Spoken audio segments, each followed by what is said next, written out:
If you are past the 1 year mark of your loss and you found yourself typing, "Why does grief feel harder now?" into the search bar, I made this for you.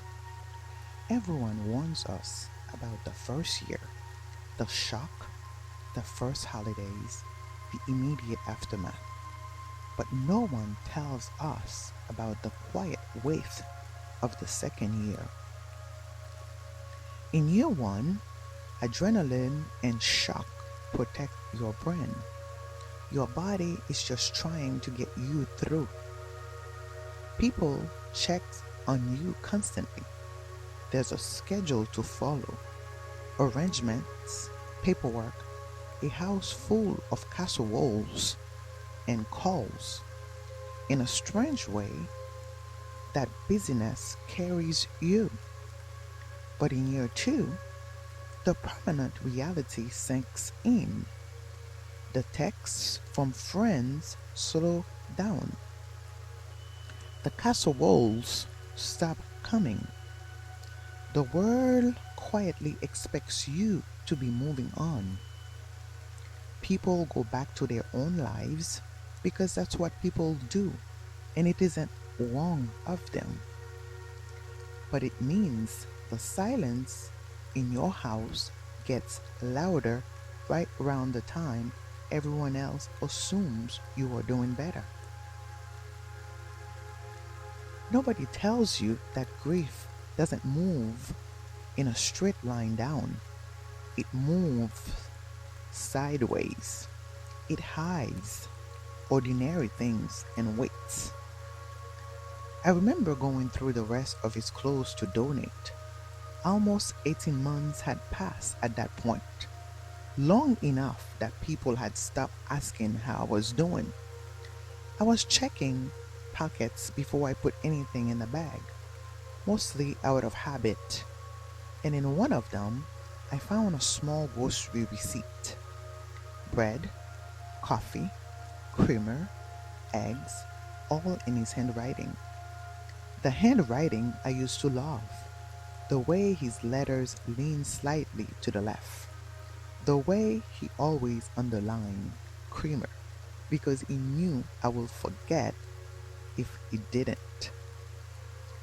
I sat down on the closet floor and wept, not the way I cried in the first month, loud and shaken. This was quieter, heavier, somehow because I thought I was past this. Because he didn't drink coffee. That receipt wasn't for him, it was for me. He stopped at the store to get me the thing he knew I would need because he was the one who made my coffee every morning before I even get out of bed. That was just something he did. I never had to ask. That small piece of paper became one of the most treasured things I own. I didn't put it back in his pocket. I didn't throw it away either. I put it in a small box I keep on my dresser now, with a few other things that I don't look like to anyone but to me. That's what the second year looks like. It's not the big anniversaries that undo you, the ones you can prepare for and brace yourself against. It's a receipt in a coat pocket. It's a specific brand of coffee on a store shelf. It's a song that comes on when you least expect it. The second year teaches you that grief isn't waiting for permission to show up. It shows up in the smallest, most ordinary places. And that's exactly what makes it so disorienting because you thought you'd already done the hard part. If you are in that stretch right now, the first thing I want you to hear is this: give yourself permission to reject other people's timeline. There is no calendar that says grief should be resolved by month 12 or month 18 or even 5 years. Anyone who implies otherwise, even gently, even with good intentions, is working from a script that was never written for your life. Treat yourself with the same extreme gentleness you give yourself in the first month, not less. It's easy to think that because time has passed, you should need less patience with yourself. The opposite is often true. In year two, you are doing something much harder than surviving the initial shock. You are learning how to live inside of permanent absence, and that takes a different kind of strength. A few things that have helped me hold on to that gentleness. When something unexpected surfaces, a receipt, a smell, a voice that sounds like his on the phone, I try not to wash past it. I let myself sit in it for a minute instead of pushing it down so I can get back to the day. It passes faster when I let it happen than when I fight it.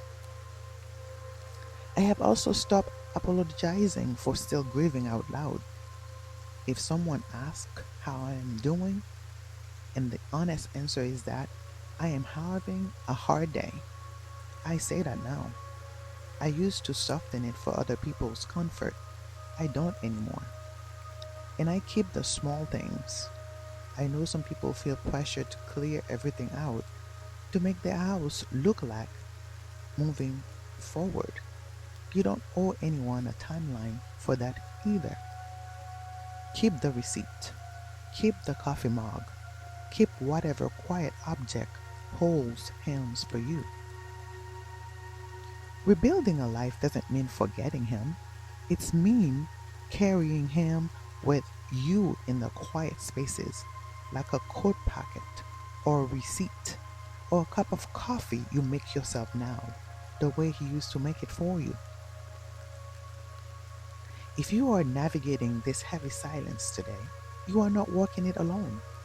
I write deeply about these exact mid stage grief realities in my memoir, and we talk through them every week on the podcast.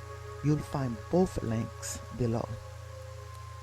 Be gentle with yourself. Until next time, take care.